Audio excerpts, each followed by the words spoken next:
Energy o enerhiya. Dito umiikot ang kabuuan ng mundo. Symbolism provides energy na makakatulong sa araw-araw na ginagawa. Ito ang may tutulong ng pampaswerte bundles natin. Bundle 1, mantra at kandili. Gawa sa sinukuan ng kahoy ng bawat beads, binasbasan to attract prosperity and good luck sa kahit anong aspeto. Kasama din dito ang piling orasyon na specific to attract good fortune energy. Dragon sa mantra symbolize money at ang bawat kurba sa kahoy ng sinukuan ay nakahulma to attract money, wealth, and good luck. Save 98 pesos kapag bundle 1 ang kinuha. Bundle 2, mantra, kandili, and gabay medalyon. Ang simbolo sa gabay medalyon ay ginamit na nung unang panahon bilang pathfinder. Gagabayan ka sa araw-araw na desisyon sa buhay sa lahat ng aspeto, career, love, money, fame. Kapag clear ang direction kung saan papunta, positibong epekto sa isipan na magreresulta ng magandang outcome. Mantra, kandili attracts money and relieves stress, combine sa energy ng gabay medalyon para klarong patang tatahakin at masiguradong tama ang desisyon sa buhay. Save almost 300 pesos kapag kinuha ang bundle 2. Sa mga interesado mag-message lang or i-visit yung link sa comment section. Salamat. Ang kwentong ito ay hango sa totoong buhay. Mula ito sa isa nating kabayan na itago na lang natin sa pangalang Crispin. Taong 1975, probinsya ng Iloilo. Nang mga panong ito, isang kwento ang lumaganap sa buong probinsya ng Iloilo. Nagmula ito sa isang bayan na hindi na lang natin papangalanan dahil na din sa kahilingan ng ating tagapagpadala ng kwento.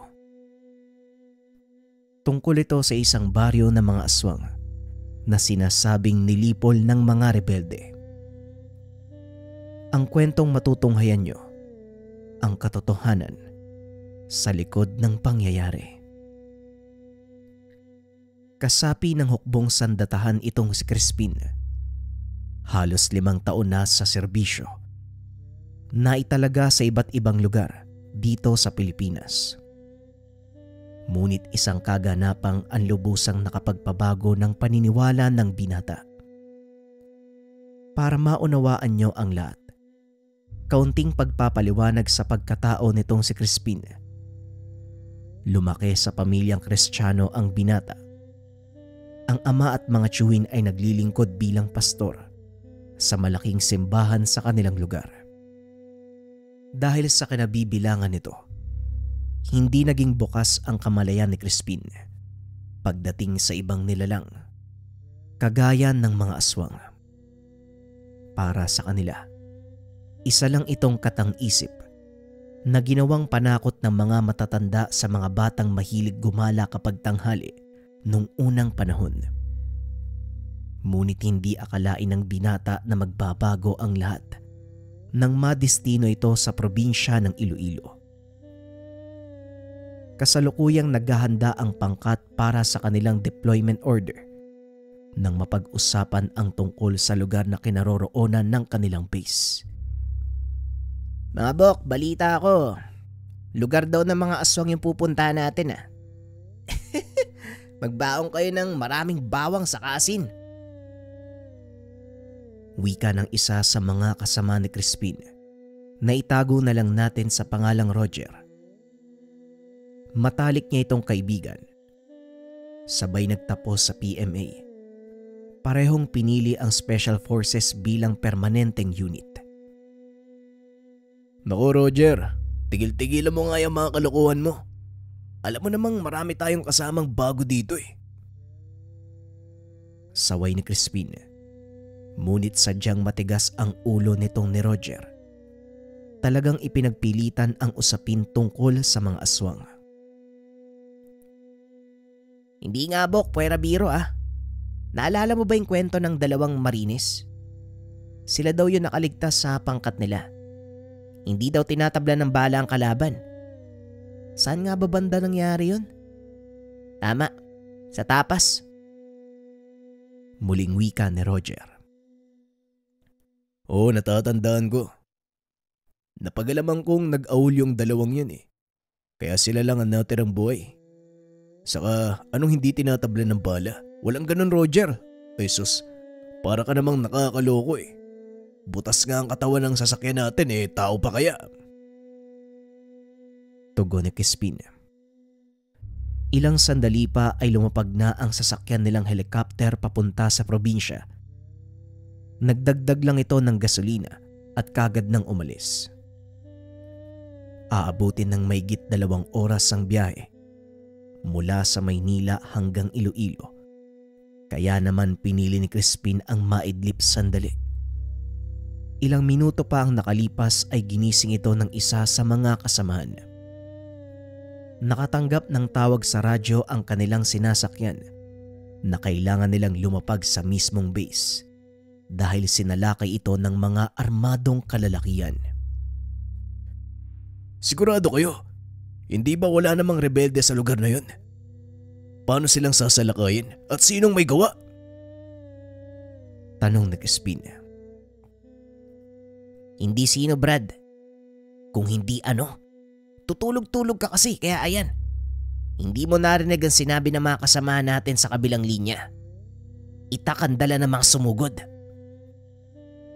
Tugon ni Roger. Ano sinasabi mong itak? Paanong napabagsak ng mga taong itak lang ang dalang armas ang isang hukbo ng mga militar na kargado ng baril? Roger, tigil-tigilan mo ako sa kalokohan mo ha? Wika ni Crispin. Yan ang hirap sa'yo, Bok eh. Ayaw mo pang maniwala kahit na may mga ebidensya na nga.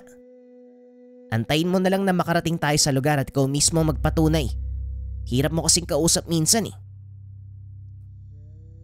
Medyo asar na tugon ni Roger. Hindi na nagsalita pa si Crispin dahil para sa kanya, imposibleng mangyari ang ganong insidente at kapag sumagot pa siya, siguradong magkakaroon ng malaki at mahabang diskusyon. Ilang sandali pa ay nakalapag na ang kanilang sinasakyan sa mismong base. Nanlaki ang mga mata ni Crispin dahil ang mga bangkay na nakahilera sa daan, tadtad ng taga at saksak. Kaagad silang sinalubong ng isa sa mga kasamahan at dinala sa mismong opisina ng opisyales na namamahala sa base. Maligayang pagdating, Teniente Crispin at Sargento Roger. Siguro naman natanggap nyo na yung report, no? Hindi ko na kailangan pang ulitin. Bati ng kapitan. Opo, Kapitan. Nga po pala, bago tayo tumuloy sa misyon, maaari bang mausisa mga baril at ibang armas ng mga kasama nating namatay? Tanong ni Crispin. Hindi ko alam kung para saan pa pero sige. Nandun sa kabilang bodega mga armas nila. Hindi pa nagagalaw yun, kaya kayo nang bahala. Maraming salamat po, Kapitan. Roger, tara na. Marami pa tayong gagawin. Kagad nang umalis ang dalawa at pinuntahan ang sinasabing bodega ng mga armas. Dito nga nakita ng binata ang mga sandata ng nalagas na kasamahan. Isa-isang tinignan ni Crispin ang mga baril. Laking gulat nito dahil lahat ng yun ay hindi man lang nagawang iputok. Ano, Bok? Naniniwala ka na? Sa tingin mo bakit hindi naiputok ng mga kasama natin ang kanilang mga baril? Tanong ni Roger. Dali-daling lumabas ng bodega ang binata. Pinuntahan ang mga bangkay. Isa-isa nitong tinignan ang mga kaaway at inamoy. Ngunit walang bakas ng pulbura ang naiwan sa mga ito. Senyales na hindi nga sila nakapagpaputok. Pero paano silang naubos? Ayon sa report, tanghaling tapat nangyari ang pagsalakay, di ba? Tanong ni Crispin. Kaya nga, Bok, mag-isip ka. Sa tingin mo, kung ikaw ang nandito ng mga oras na yun, hindi ka ba gaganti ng putok? Hayaan mo lang ba na pagtatagain ka ng mga kalaban? Wika naman ni Roger. Sa kabila ng mga ebidensya, Hindi pa rin magawang kumbinsi ni Crispin ang sarili, kaya humingi ito ng pahintulot upang magsagawa ng investigasyon sa paligid ng kampo. May ilang residente kasi ang nakatira malapit sa lugar at paniguradong may maririnig ang mga ito kung sakaling magkaroon ng inkwentro. Halos 500 metro lang ang layo ng kuta mula sa pinakamalapit na pamayanan. At pagkarating doon, hindi na nagsayang pa ng oras si Crispin. Kaagad itong naganap ng mga taong tatanungan, ngunit halos lahat ay umiiwas. Hanggang sa madako ang grupo sa isang tindahan kung saan maraming kalalakian ang nakatambay at umiinom ng kape. Masama ang tingin sa kanila ng mga tao, kaya pinili nilang manatili sa iisang lugar. Dito lang kayo. Hayaan niyo ako magtanong. Alerto lang kung sakaling may mangyari. Wika ng binata. Matapos ay naglakad na ito palapit sa isang mesa. Maulang galang na po. Pasensya na kung iistorbohin ko ang inyong pagkakape. May tatanong lang po ako tungkol sa nangyaring inkwentro sa kampo. May narinig po ba kayong putukan? Tanong ng binata. Nakarinig ng mahinang tawanan ang mga kasama nito, kaya kaagad nilang hinawakan ang mga sandata. Isang lalaki ang tumayo at lumapit sa kanya. Pasensya na sir, pero wala kaming narinig na putukan. Tahimik ang paligid eh. Kaya kung magkakagulo man sa kampo niyo, maririnig namin yun mula dito. Tugon ng lalaki. Nagpakilala ito sa pangalang Lorenzo, ang kapitan del barrio sa lugar na yun. Ganun ba? Pero may nakita ba kayong mga kahinahinalang grupo na umaligid sa lugar na to? Muling tanong ni Crispin. Sa totoo lang sir, wala pong ibang pumapasok dito maliban sa inyo. Pati nga din ang dati niyong mga kasamahan hindi tumutungtong sa lugar ko. Hanga nga ako sa lakas ng loob mo na dinala mo pa yung mga tauhan mo dito. Siguro bago lang kayo na. Tanong ni Lorenzo. Oo, tama ka. Ang totoo, kakarating lang namin sa kampo. At isa pa, wala naman akong nakikitang masama sa pagpasok dito sa baryong to. Dahil nasa gitna kami ng investigasyon. Tugon ni Crispin. Ramdam na nito na unti-unting umiinit ang tagpo. Maging ang mga kasama ni Lorenzo, alam na magkakaroon ng kaguluhan. Wala kayong mapapala sa baryong to. Kaya dalhin niyo yung mga aso niyo at umalis na kayo. Wika ni Lorenzo. Nalabis namang ikinagulat ni Crispin. Ngunit may kung ano itong nababasa sa mga sinasabi ng lalaki. O sige. Salamat, Lorenzo. Maikling wika ni Crispin. Inabot nito ang kamay ni Lorenzo. Napansin nito ang nakatuping papel na nasa palad ng binata. Walang anuman, tenyente.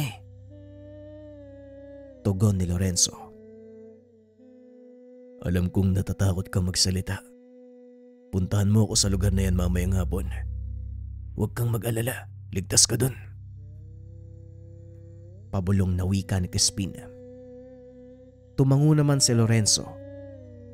Ang tinutukoy nitong lugar, sirang simbahan sa likod ng kampo na ginawang paradahan ng mga sasakyan ng militar. Matapos ang usapan, kaagad na ding umalis ang pangkat ni Crispin sa lugar. Pagkarating sa kampo, muli nitong kinausap ang mga kasamahan tungkol sa kanyang binabalak. Sumang-ayon naman ang mga ito.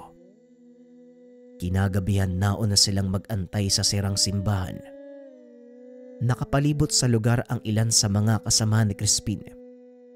Samantalang silang dalawa ni Roger nakatayo malapit sa pasukan ng lumang simbahan. Ilang minuto pa ang lumipas. Naaninag na nito ang isang figura ng paparating na tao.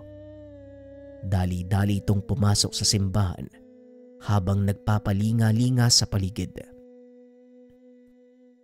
Pasensya na kung nahuli ako, Tenyente.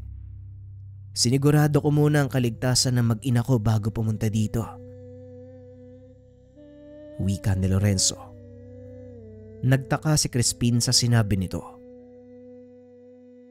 Bakit, Lorenzo? Anong problema? May banta ba sa mag-ina mo? Tanong ni Crispin.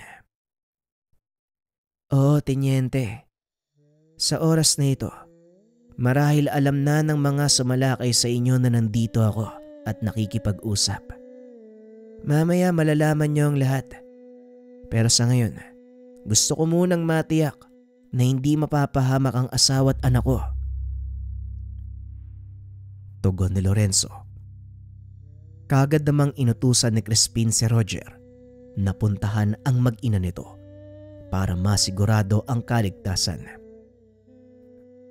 Ilang minuto pa ang nakalipas ay nagbalik na ito kasama ang asawa at anak ni Lorenzo. Ligtas na kayo sa lugar na ito.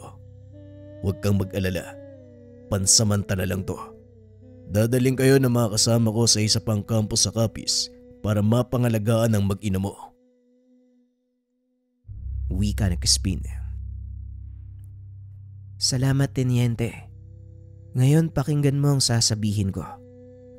Ang mga kalalakihan doon kahapon, sila ang sumalakay sa kampo. Maniwala ka o hindi, Tenyente, aswang ang mga yon. Nanlaki ang mga mata ni Crispin nang marinig ang sinabi ni Lorenzo. Napukaw naman ang atensyon ni Roger at dali-dali itong lumapit sa dalawa. Di ba? Tama yung sinabi ko sa'yo. Sa ngayon, hindi lang ako nagsasabi na may kakaiba sa pagkamatay ng mga kasama natin. Wika ni Roger. Tama ang sinabi ng kasama mo, Tenyente. Ito din ang dahilan kung bakit hindi nagawang magpaputok ng mga kasama nyo. Tugon ni Lorenzo. Pero paanong nangyari na hindi nagawang makalaban ng mga kasama namin? Sanay sa pakikipagsagupa ng mga sundalo at siguro naman marunong din silang makipaglaban ng mano-mano. Muling wika ni Crispin. May kakayahan ng mga aswang na magbato ng tigalpo para pigilan ang anumang pag-ataking gagawin ng mga kalaban nila. At sigurado kung yon ang nangyari, kayo na din siguro ang makapagpapatunay sa sinasabi ko, sir. Pagpapaliwanag ni Lorenzo. Hindi pa rin kumbensido si Crispin sa mga impormasyong ito dahil para sa kanya imposible talaga ang mga nangyari. Matapos ang pag-uusap nila Lorenzo at Crispin, kinausap naman ng sarilinan ni Roger ang binata. Alam kong nabubulagan ka sa paniniwala mo, pero hindi ito ang oras para pairalin ang ganyang ugali. Nasa kalagitnaan tayo ng laban kung saan hindi natin alam ang kayang gawin ng mga kalaban. Ang tanging paraan para manalo, makinig sa mga taong nakakaalam tungkol sa kanila. Wika ni Roger. Sinasabi mo bang talikuran ko ang paniniwala ko para lang manalo sa labang to? Tanong ni Crispin. Hindi ito usapin ng relihiyon, Crispin. Buhay ng tao at realidad ang pinag-uusapan natin dito. Ngayon, kung isasaalang-alang mo pa rin ang paniniwala mo, mas mabuti pang hubarin mo na lang ang uniforme mo. Hindi ka nababagay dyan. Wika ni Roger. Matapos ay naglakad na ito palayo. Masuri namang pinag-isipan ni Crispin ang sinabi ng kaibigan. Dahil alam niya sa sarili, lalabag siya sa alituntunin ng kanilang simbahan. Kinabukasan, Nakita nitong naghahanda si na Roger at ang mga kasamahan. Dali-dali niya itong nilapitan upang tanungin. Saan kayo pupunta? Bakit hindi niyo ako sinabihan? Binigyan kami ng permiso ng Kapitana Sayuri ng kabundukan upang hanapin ang mga taong sumalakay sa kampo. Kung sasama ka, sumama ka. Ngunit huwag kang harang-harang sa magiging plano namin. Pag-uusap ng dalawa. Halata ang galit sa mga salita ni Roger. Ilang sandali pa ay dumating si Lorenzo. Handa na ba kayo? Kailangan nating makarating kay Mang Francio bago mananghalian. Kaya kung maayos na ang lahat, lalakad na tayo. Wika ni Lorenzo. Dali-dali namang nag-ayos ng mga kagamitan si Crispin upang sumama sa grupo. Habang nasa daan, hindi kumikibo sina Roger. Tuloy-tuloy ang paglalakad ng mga ito habang pinakikiramdaman ng paligid. Napansin naman ng binatang nasa kabilang bundok na sila, kaya napilitan nitong kausapin si Lorenzo. Bakit tayo nandito? Kabilang bundok na to ah. Tanong ni Crispin. Pupuntahan namin ang kakilala kong albularyo para humingi ng tulong. Sa ngayon kasi, Tenyente, ito lang ang naisip kong paraan para manalo tayo sa mga kalaban. Tugon ni Lorenzo. Napalingon naman si Roger sa binata upang tignan ang reaksyon nito. Ngunit hindi na umimik si Crispin. Pinili na lang itong manahimik at obserbahan ang susunod na mangyayari. Ilang minuto pa ay narating na nila ang tahanan ng sinasabing albularyo. Nakasara ang pintuan nito, kaya inakala ni Crispin na walang tao. Lorenzo, sigurado ko bang nandyan yung sadya nyo? Parang wala namang tao ah. Tanong ni Crispin. Nandyan lang si Mang Francio. Kanina pa tayo inaantay, kaya maging alerto kayo. Tugon ni Lorenzo. Nang biglang magliparan ang malalaking bato papunta sa kanilang kinakatayuan, kanya-kanyang hanap ng mapagtataguan ang mga ito. Pagdungaw ni Crispin, isang matanda ang nakita nitong naglalakad papunta sa kanila.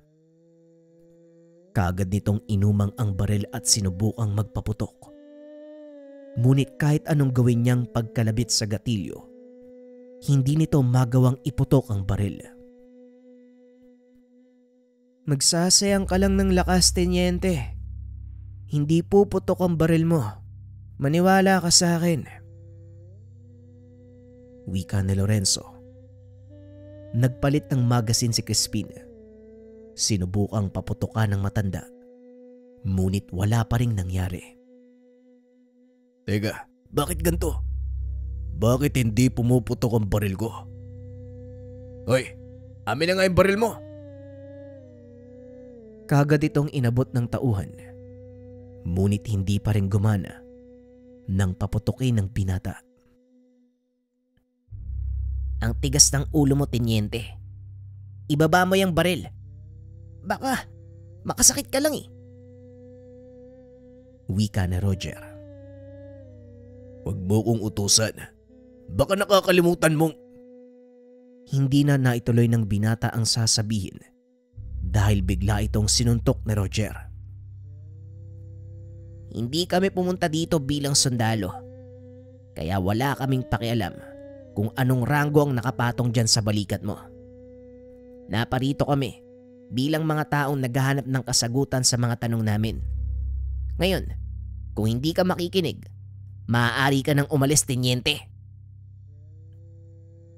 Wika naman ni Roger, sabay hablot ng kwelyo ng damit ni Crispin. Inikot ng binata ang tingin sa mga kasamahan at napansing walang pangalan na nakasabit sa uniforme ng mga ito. Napagtanto ng binata, hindi totoo ang sinabi ni Roger na may basbas ng kapitan ang lakad na iyon. Kaya unti-unti itong huminahon dahil alam niyang wala ding mangyayari kung papairalin niya ang taas ng kanyang posisyon. Tapos na ba kayong magtalo? Lorenzo, ano ba yung mga kasama mo? Naturing ang mga sundalo, parang mga walang disiplina sa sarili. Nakakaya! Wika ng matanda. Kaagad namang lumapit si Lorenzo sa matanda at nagmano. Pasensya na po kayo, Manong. Huwag po kayo mag-alala. Mababait naman po sila eh. Tinulungan po nila akong mailigtas ang mag-ina ko. Ay, ganun ba? O siya, ano pang inaantay nyo dyan? Pumasok na kayo. Maliit lang ang tahanang iyon. Ngunit laking gulat ni Crispin dahil nagkasya ang 9 na tao sa mismong sala nito. Biglang napatayo ang binata nang makita nito ang isang malaking asong lumabas sa gilid ng bahay. Walang gagalaw kung ayaw niyong lapain kayo ng asong gubat na yan. Mahinang wika ni Lorenzo. Seryoso ang mukha nito. Ngunit ilang sandali pa, biglang natawa si Mang Prancio. Kung nakita nyo lang yung mga mukha nyo, ay nako, ang pangit! O siya, sabihin nyo sa akin ang totoong dahilan ng pagparito nyo, Lorenzo. Tanong ng matanda. Nakahinga ng maluwag si Crispin dahil ang buong akala nito, lalapain na sila ng napakalaking asong gubat. Hihilingin sana ng mga sundalong to ang tulong mo, Manong. Kaso, may isa sa kanila na hindi naniniwala sa mga nangyayari. Kahit ilang beses ko pang ipakita sa kanya mga ebidensya pero ewan ko lang ngayon kung hindi pa rin siya maniniwala matapos kanyang subukang barilin. Tugon ni Lorenzo. Ganun ba? Isa lang ang masasabi ko sa taong yan. Hindi siya naniniwala. Nahihirapan lang siyang tanggapin na sa mundong ginagalawan natin, may iba pang puwersa maliban sa banal na presensya ng ating Ama. Bueno, hindi naman siguro kayo nagpunta rito para paniwalain ang taong yan, di ba? Kasi kung ganun, nagsasayang lang kayo ng oras.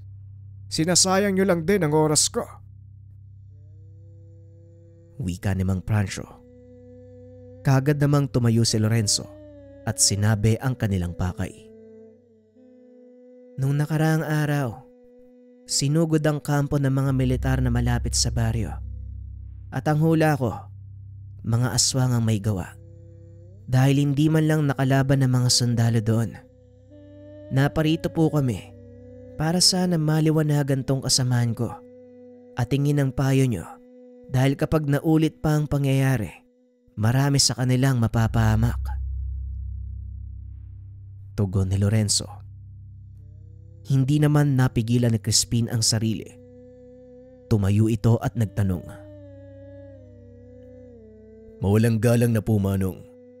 Totoo po ang sinasabi ni Lorenzo. Sa katunayan, ako po mismo ang nag-obserba sa mga kagamitan ng mga kasamahan ko. Hindi nila nagawang paputukin ang mga baril nila. Batay sa nangyari din kanina. Ibig po bang sabihin nito, aswang din kayo? Tanong ng binata. Napatitig sa kanya si Mang Prancio at tumugon.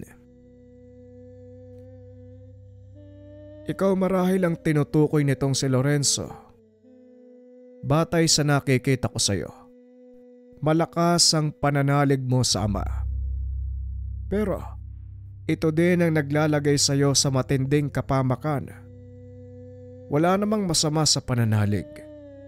Pero kung minsan ang inaakala nating kalamang natutunan ay siyang nagiging dahilan para maging ignorante tayo sa mga bagay-bagay.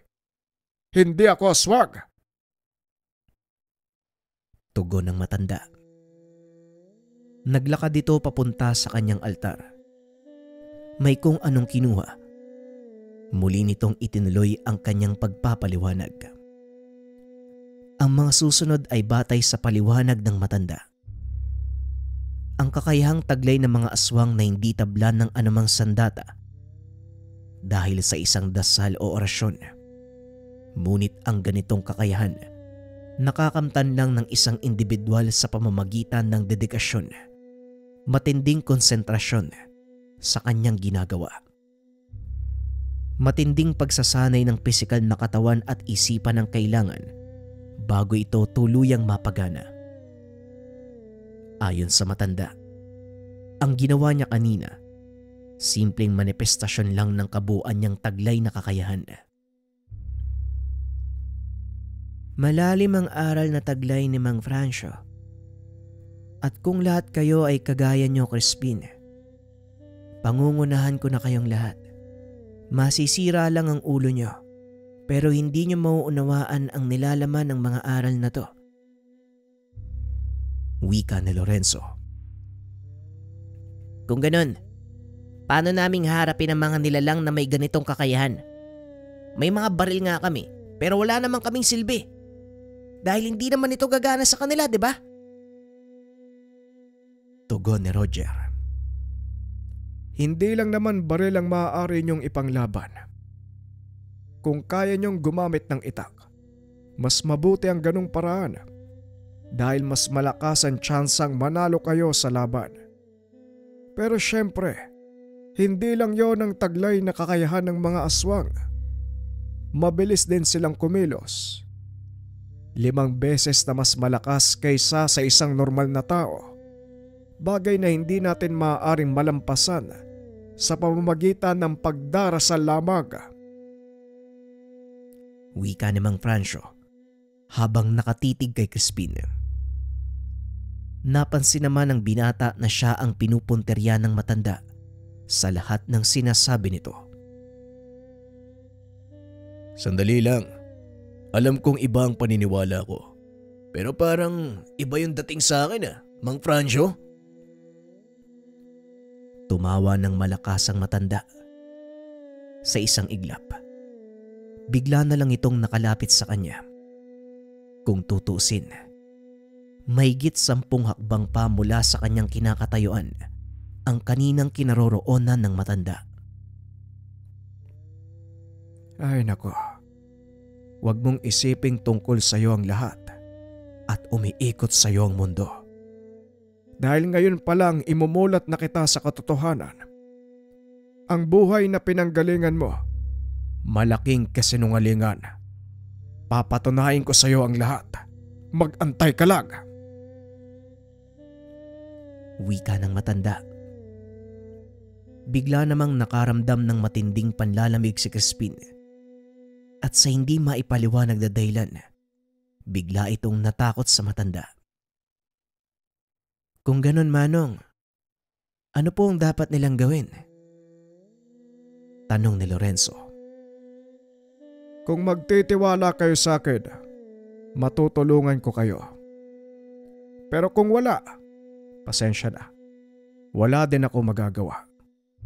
Mahirap kapag isang doktor ng medisina ang nagpapagamot sa isang albularyo. Tugon ng matanda habang nakatitig na naman kay Crispin. Samantalang pinipigilan lang ng binata ang sarili. Pero ang katotohanan, gusto niya itong banatan. Ano po bang dapat naming gawin? Tanong ni Roger. Iwanan niyo ang mga baril sa aking pangangalaga. Maging ang lahat ng mga bala, kutsilyo, at mga kagamitan sa pakikipaglaban sa loob ng 3 araw. Matapos ay balikan niyo. O pwede din namang manatili kayo sa bahay ko habang isinasagawa ko ang ritual. Tugon ng matanda. Pinulong ni Lorenzo ang mga sundalo. Ngunit hindi sumama sa kanila si Crispin. Napansin ito ng matanda, kaya kagad niyang nilapitan ang binata upang kausapin. Nauunawaan ko ang kalagayan mo. Sa katunayan, iho, totoong mahirap baguhin kung ano man ang nakasanayan mong paniwalaan. Pero siguro naman may nakapagsabi na sa'yo na hindi lahat ng naririnig natin ay tama. Wika ni Man Francio. Napapansin ko po sa inyo, Manong. Kung magsalita kayo, kilalang kilala niyo ako. Tugon ni Crispin. Hindi naman sa ganon. Ang lahat ng sinabi ko sa iyo ay pawang hula lang. Nakumpirma ko lang na tama ako batay sa naging reaksyon mo. Ito lang ang tatandaan mo, bata. Walang mawawala kung susubukan mong maniwala. Wika ng matanda. Kagad na itong bumalik sa kanyang ginagawa. Matapos ang ilang minuto, muling nagtipon-tipon ang mga kasama ni Crispin sa harapan ni Mang Francio. Isa-isa nilang tinanggal ang mga bala ng baril mula sa magasin.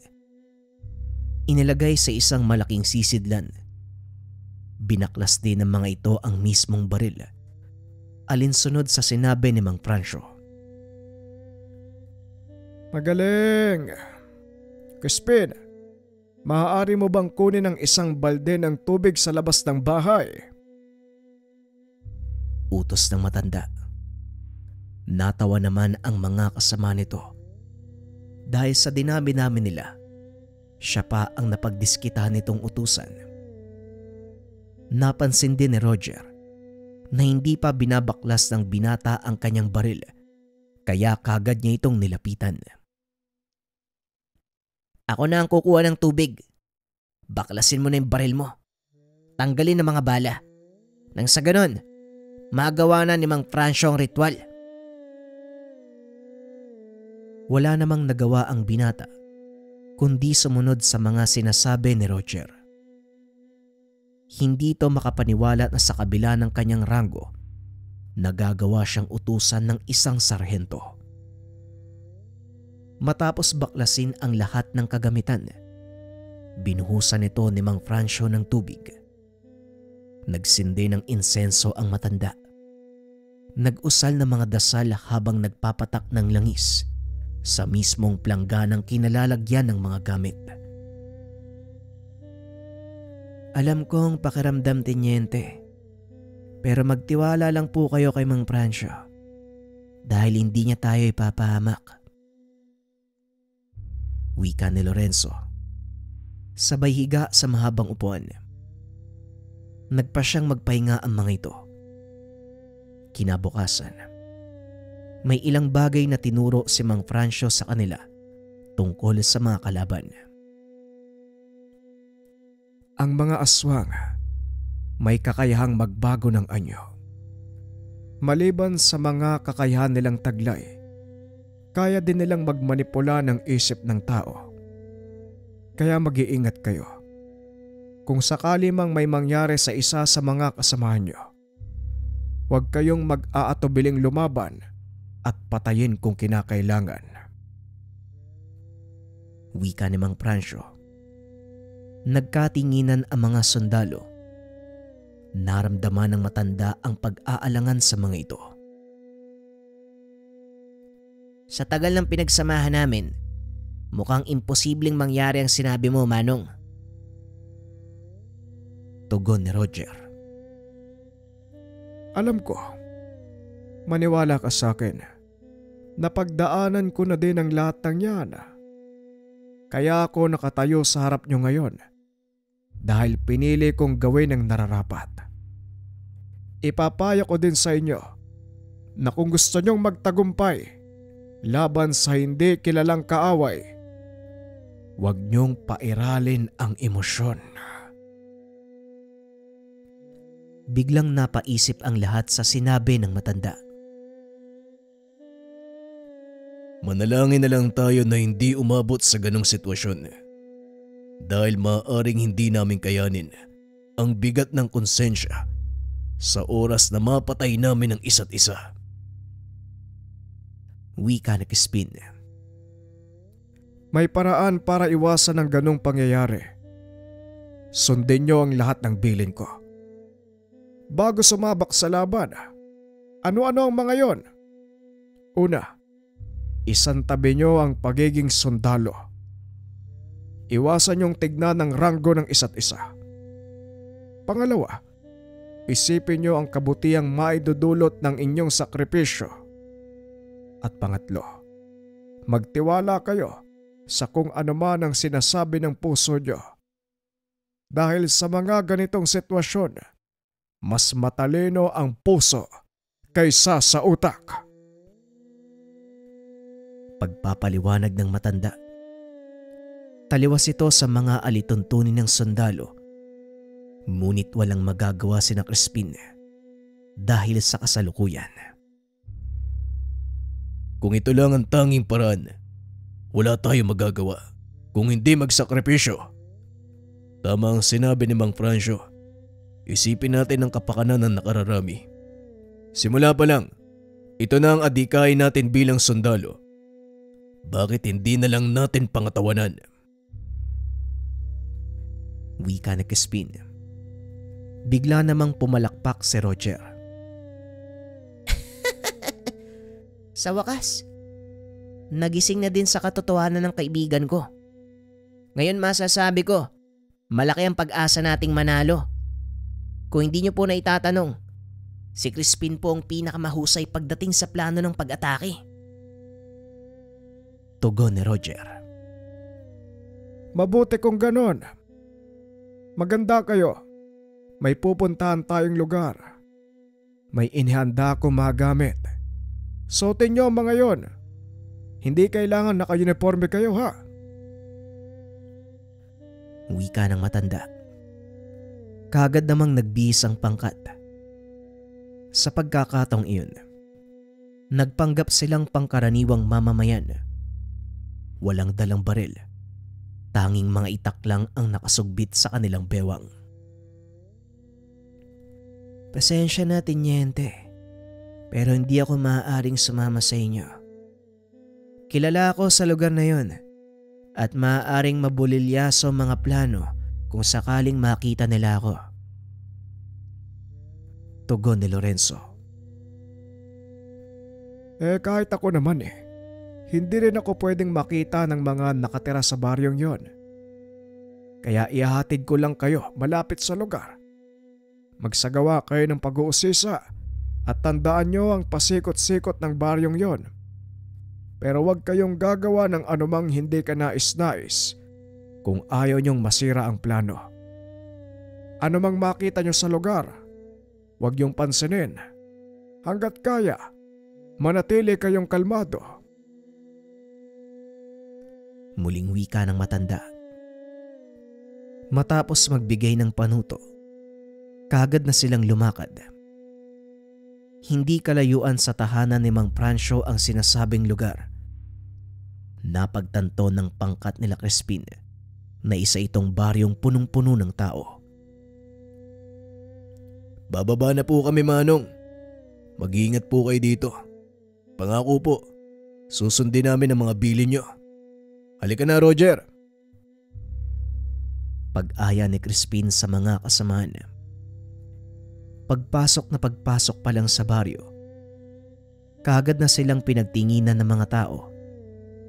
Sumalubong din sa kanila ang nakakasalasok na amoy na parang nabubulok na laman. Nagkalat din sa paligid ang bungo ng kalabaw at iba pang malalaking hayop. Ngunit ang talagang nakaagaw ng atensyon ni Crispin ay ang mga taong nakatali ang paa habang nakaupo sa isang maliit na kubo. Ano kaya ang ginagawa ng mga taong yan dito? At saka bakit parang wala akong nakikitang mga kababaihan? Wika ni Roger. Yan nga din ang napansin ko. Mabuti pa maghiwalay tayo para mas marami tayong makuhang impormasyon. Magkita na lang tayo sa labas ng baryo. Tugon ni Crispin. Kaagad naghiwalay ang pangkat. Tigda 2 tao sa isang grupo.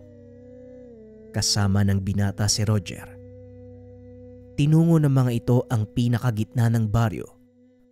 Doon nasilayan ang nakakakilabot na tagpo.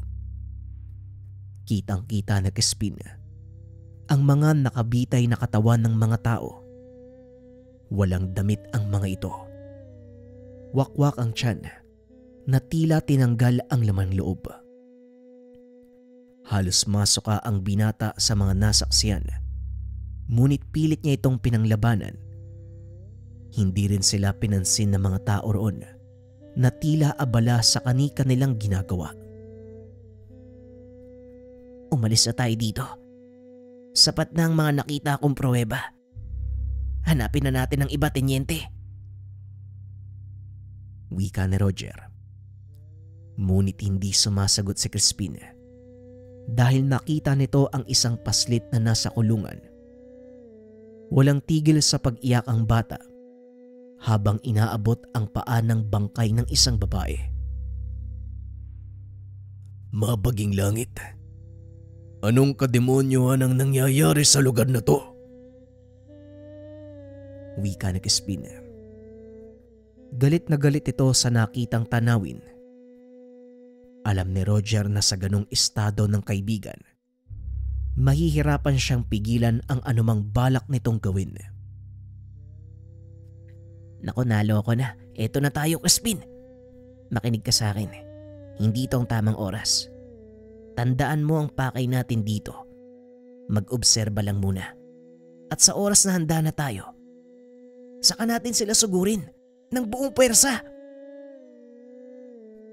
Tugon ni Roger habang hinihila palayo ang kaibigan. Habang naglalakad ang dalawa, nakita ni Crispin ang mga kalalakihan doon sa kapian kung saan nila nakilala si Lorenzo. Ang mga walang iya. Humanda kayo dahil sa oras na sumugod kami, kayo ang una kong hahanapin. Wika ni Crispin. Oo, tama. Kaya sa ngayon bilisan mo na. Siguraduhin mong hindi nila tayo makikita. Tugon ni Roger. Papalapit na sila sa mga kalalakian. Unti-unting nilampasan ang mga ito. Ngunit biglang huminto sa paglalakad ang lalaki. Hinawakan sa balikat si Crispin. Sandali lang, kaibigan. Meron ka bang pansin din ng sigarilyo? Wika nito. Nagulat si Roger. Tarangtang dumukot ng posporo sa kanyang bulsa. Eto, kaibigan, sa ina. Mauna na kami. Wika nito. At nagmadaling umalis. Salamat, kaibigan, ha? Tugon ng lalaki sabay lakad din palayo. Tila nabunutan ng tinik sa talampakan ng dalawa nang makalabas sila sa baryo. Ilang sandali pa nagdatingan na din ang mga kasama. Sabay na silang bumalik sa kinaroroonan ni Mang Prancio. Ngayon, nakita nyo na kung anong dapat makita sa lugar na yon. Siguro naman, hindi na kayo magdadalawang isip sa mga susunod na akbag. Halina kayo, bumalik na tayo sa bahay. Wika ng matanda at habang nasa daan. Hindi mawala sa isip ni Crispin ang batang nakita sa kulungan. Mga hayop sila. Sisiguraduhin kong walang matitira sa kanila sa oras na sumalakay tayo. Wika ni Roger. Narinig naman ito ni Mang Prancio. Alam kong galit ka sa mga sandaling ito, Crispin. Payo ko lang sa'yo, gamitin mo ang galit na yan sa tamang paraan. Wika ni Mang Prancio. Masyadong matalinghaga magsalita si Mang Prancio. na minsan hindi maunawaan ni Crispin.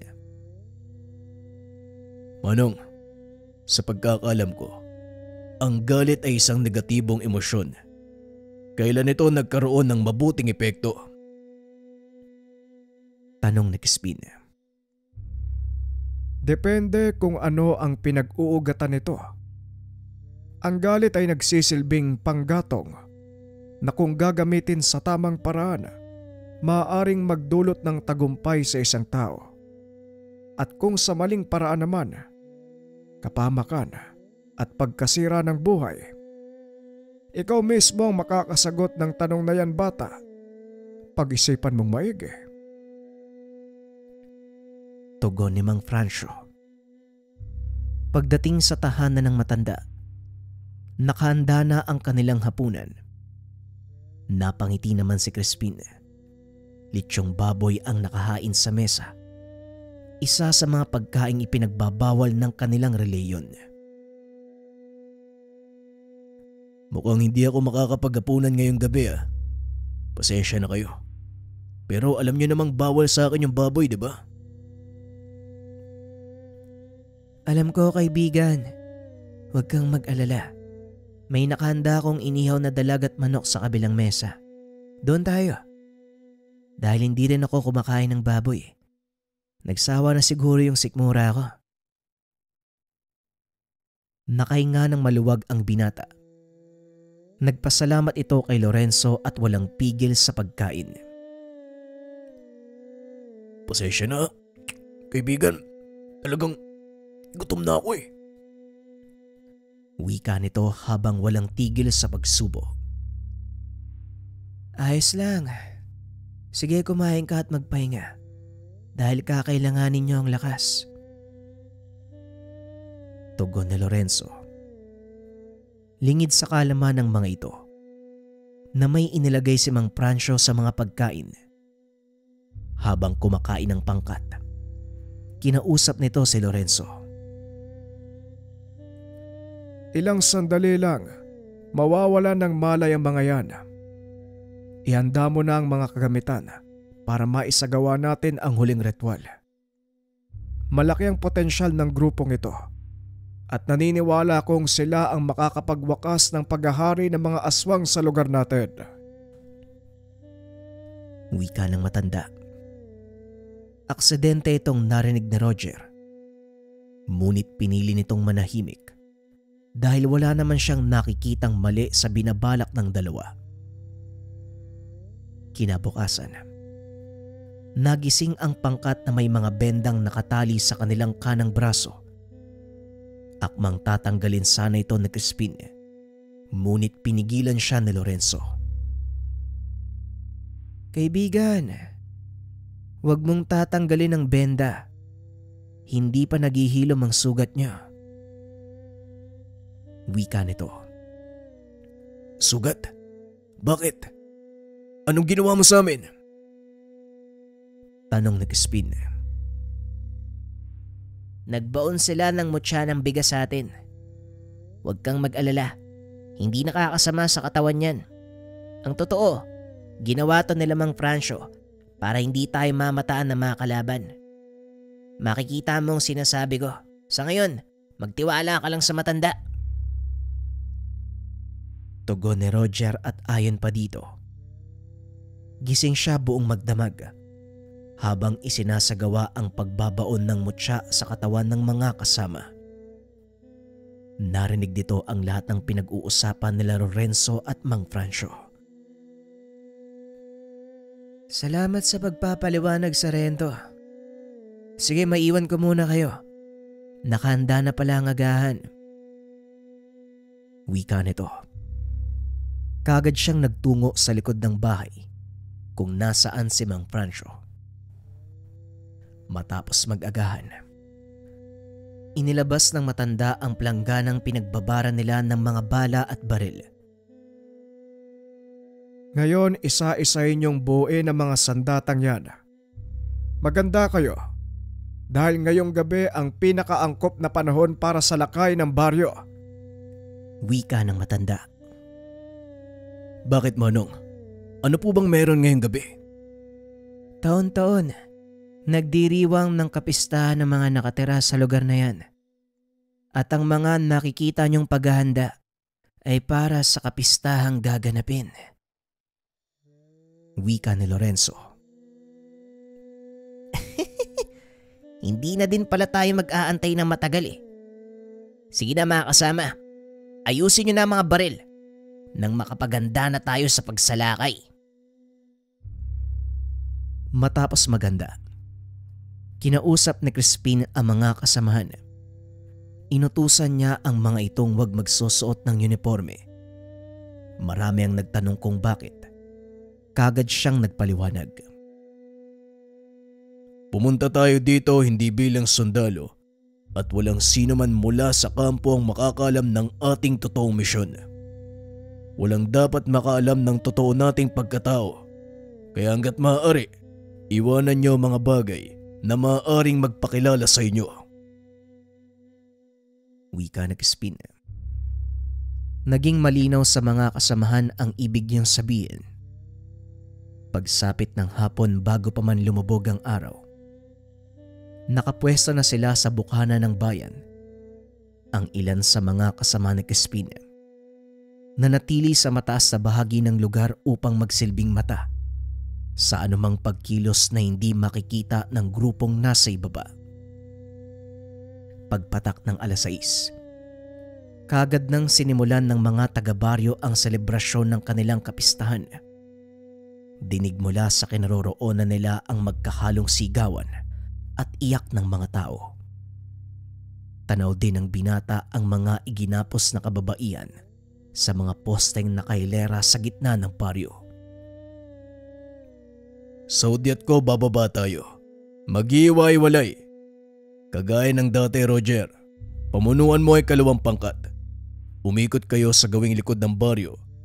Siguraduhin niyong walang makakakita sa mga galaw niyo. Walang problema. Malinaw, Tenyente. Tawagin mo ako sa pangalang Roger. Hindi tayo mga sundalo ngayon.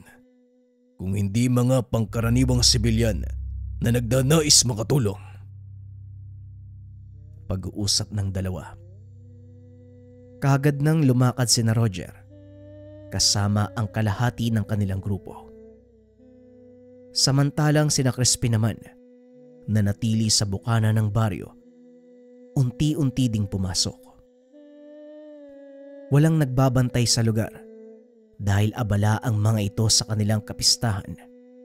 Nakampante silang walang ibang gagalaw sa kanila sa lugar na iyon. Dahan-dahang lumapit ang grupo sa mga taong nagsasaya. Ilang sandali pa ay binigay ni Crispin ang hudyat. Bagyang natahimik ang mga taga-baryo dahil nakita nila ang pulang ilaw na pumaibabaw. Ito ang hudyat ng pagsalakay ng pangkat nila Crispin. Nang makita ang mga kasamahan ang pulang liwanag, walang tigil nilang pinaulanan ng bala ang mga aswang. Nagsigawan ang mga ito. Ang ilan ay kaagad na bumagsak. Hindi tumigil sina Crispin hanggat hindi nauubos ang mga dalang bala. Nang wala nang matira, isa-isa nilang hinagis ang mga baril. Binunot ang dalang itak at pinagtataga ang lahat ng makasalubong. Roger, sa akin yung lalaking nagngangalang Adan. Ang sabi ni Lorenzo, siya daw ang leader ng baryong to. Wika ni Crispin. Walang problema, Crispin. Yun siya oh, nakatayo. Tugon ni Roger. Kapwa hindi makapaniwala ang mga ito. Gumana ang ginawang ritual ni Mang Francio. Nagawa nilang patamaan at patayin ang ilan sa mga aswang gamit ang mga nakasanayang sandata. Dali-daling tumakbo si Crispin papunta kay Adan. Nanlaki ang mga mata nito nang makitang papasugod ang binata. Ikaw? Sinasabi ko na nga ba eh. Sana pinatay ko na lang kayo ng mga kasama mo nung una tayo magkita. Yun nga din ang iniisip ko eh. Pero wala akong alam tungkol sa inyo. Kaso nga lang ngayon pasensya na lang. Dahil nakahanap kami ng paraan para ubusin kayo at makapagiganti sa ginawa niyong pagpatay sa mga kasama ko. Nang galaiti si Adan, bigla nitong sinugod si Crispin. Kung akala mo, magagawa mo kong talunin gamit ang kakarampot mong kalaman. Nagkakamali ka. Marami ka pang hindi nalalaman. Wika ni Adan sabay kalmot kay Crispin. Nagulat ang binata dahil mabilis niyang naiwasan ang atake ng aswang. Napangiti ito dahil alam niyang epekto ng ibinaong mutya sa kanilang katawan. Kagad itong gumante ng atake. Nagawang putulin ang kamay ng kalaban. Napahiyaw ito sa sakit. Akmang tatakas sana ito nang biglang magpakita si Mang Francio. Anong sabi ko sa iyo, Adan? Hindi ba nagkatotoo ang hula ko? Darating ang panahon, may uubos sa lahi mo. Walang iya kayo. Pinagkaisaan niyo kami. Pasensya na, pero hindi ka namin pwedeng hayaang mabuhay pa. Wika ni Crispin. Tinarak ang itak sa katawan ni Adan. Para yan sa mga buhay na inutang mo. Wika ng binata. Sabay bunot ng itak at itinutok sa leeg ni Adan. Ito naman, para sa mga kasamaan kong nalagas. Muling wika nito. Sabay tagpas ng leeg. Inubos ng grupo ni Crispin ang mga tao sa baryong iyon. Matapos ay sinunog nila ang buong lugar. Kailangan nyo nang umalis dito, Crispin. Hindi magtatagal. Malalaman to ng mga militar. Yun din ang balak naming gawin. Salamat sa inyo ni Mang Francio. Tatanawin kong malaking utang na loob ang tagumpay na ito. Sige na, mauna na kami. Tugon ni Crispin. Kagad nang umalis ang pangkat. Ano nang gagawin natin? Anong plano mo, Crispin? Babalik tayo sa kampo at mag-uulat. Pero walang dapat makalam ng ginawa natin. Ariglado, teniente. Pag-uusap ng dalawa. Sinabihan din ni Crispin ang mga kasamahan na walang magsasalita tungkol sa mga nangyari. Kagaya ng inaasahan, naligo ng tanong ang grupo. Iisa lang ang sinabi nila. Kuta ng rebelde ang baryo. Ito ang dahilan kung bakit nila sinalakay ang lugar. May ilang ding nakapagpatunay na totoo ang sinasabi nila Crispin. Ni minsan. Hindi inakala ng binatang magbabago ang kanyang paniniwala. Ngunit kahit ganon, napatunayan ng binata na tama ang sinabi ni Mang Francio. Hindi na bago ang kanyang pagkatao dahil sa mga nadagdag na kaalaman. Sa pagtagal ng panahon, nagamit ng pangkat ng kakayahang nakuha sa matanda. Walang nakaalam ng sekreto ng grupo. Ipinagpatuloy nila ang gawain hanggang sa lumaganap ang balita sa buong probinsya tungkol sa isang baryo na sinalakay ng militar.